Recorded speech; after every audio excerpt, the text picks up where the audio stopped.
استنى عندك، خايف تدخل البورصة؟ حاسس إنها بعبع هيشفط شقة عمرك في ثانية؟ ومقتنع إنها صالة قمار كبيرة والفلوس فيها بتروح أنطة؟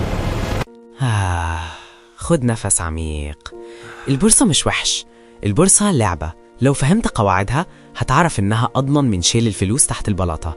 ركز معايا في ال7 دقايق دول عشان هنفرتك العقد دي واحدة واحدة. يا مساء الفل على أصحاب المزاج العالي والقهوة المظبوطة. منور القهوة يا صاحبي الجميل. شد كرسيك وركز، احنا في سلسلة وراء كل كتاب حكاية، والنهاردة حكايتنا عن البورصة من KG1.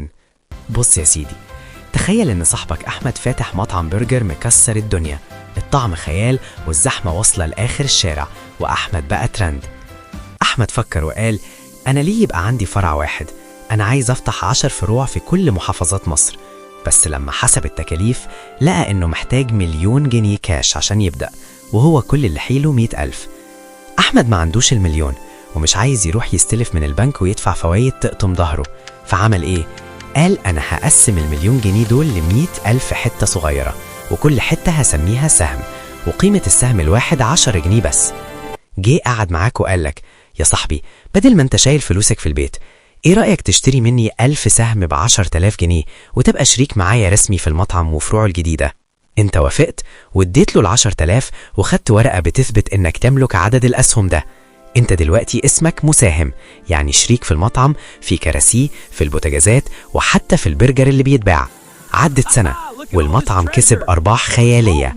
أحمد جمع الشركاء وقال لهم يا جماعة احنا كسبنا، وكل واحد هياخد نصيبه من الأرباح كاش.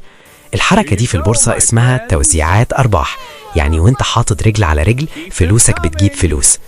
مش بس كده، المطعم بقى براند عالمي والناس بقت تموت وتدخل شريكة فيه. السهم اللي انت اشتريته ب10 جنيه بقى قيمته دلوقتي 50 جنيه.